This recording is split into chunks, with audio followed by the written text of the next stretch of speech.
2025 at the Good Guys Rod and Custom here in Pleasanton, and there is a bunch of incredible builds that are going on. And while the hot rod industry definitely has slowed down because the older guys are into it, not as much of the younger guys into collecting classic cars, rebuilding stuff, there are some incredible builds that go on. I'm going to show you some of the ones that really caught my attention throughout. Hope you enjoy. So aside from being a realtor, I'm a major gearhead, and I grew up with my dad building custom classic cars, street rods, hot rods, and that morphed for me into supercar, hypercars. I love bikes, sports bikes, custom Harleys, big baggers, trucks, boats, anything with a motor. One of the things that I've been observing for quite some time is the hot rod and street rod attendance of these events. While the dynamics have changed over the years, it's, in my opinion, on a slow decline.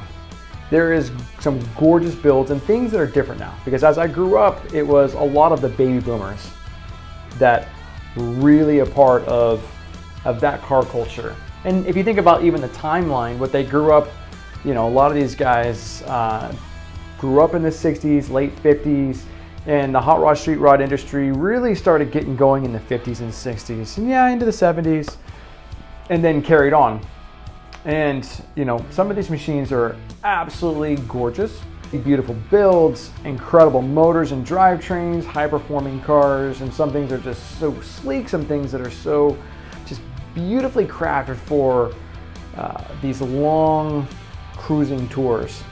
The attraction for classic cars is kind of interesting. I think there will always be something for trucks. There's always going to be a big following. There's going to be a big following for classic muscle. Mustangs, Camaros, Challengers, Chargers, that sort of thing. You know, some of the big Mopar stuff. Then I think there's going to be some of the 55, 56, 57 Chevy, the Bel Airs and all that kind of stuff.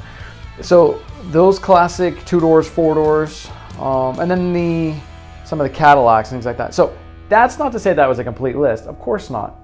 But the 32s, which have been kind of the gold standard for street rods, the 34s, the chop top 3 windows, the Roadsters, and again, this is what I grew up with. I love it. I have a partial thing to it, but I feel like as a millennial, I'm in the minority. I just don't see my generation or younger generation taking an interest in it. And I think there's a part of the car culture that's aspirational. Like, oh, I'd love to have that. I'd love to have that experience with it. Or other people would find that cool. Or that's a great performing car. Again, the American muscle, then you have the German performing cars, you have the Italian performing cars, some of the British cars, and then all the JDM stuff. So all of that has really changed. Even some of the JDM is now becoming classics. Classic Supras, the original NSX, the list goes on. Okay, so there's groups that are really being split off, and my concern is where is classic cars going to go in the future?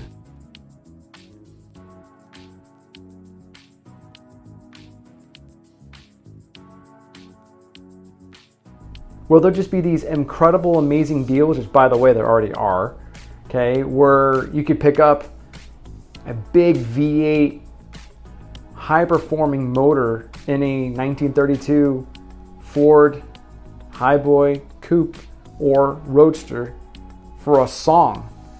Meaning before, those were $100,000 builds before. By the time you do all the custom work, putting them all together, there's a lot of man hours. So it's really interesting and kind of unfortunate to see, because now you're seeing it play out at the show.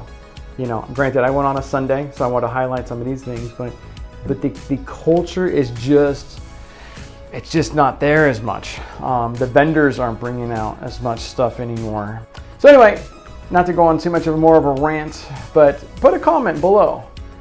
Where do you think the classic car culture is going to go? Do you think it will survive? Do you think there will be a new breath of air breathed into it?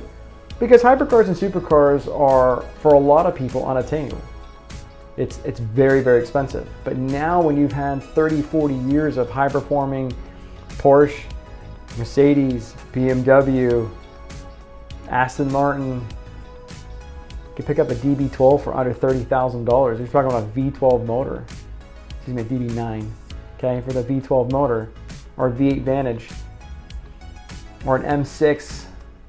The list goes on and on. There's a lot of stuff you can now pick up that's fun, affordable, or just really amazing performing if you want to have that track day thing. Or now we're just seeing the super performing SUVs. So it's a whole new ball game, and it'd be interesting to see what is going to happen next 20, 30 years to some of these classic cars that are absolutely gorgeous. Only time will tell. All right, put a comment below.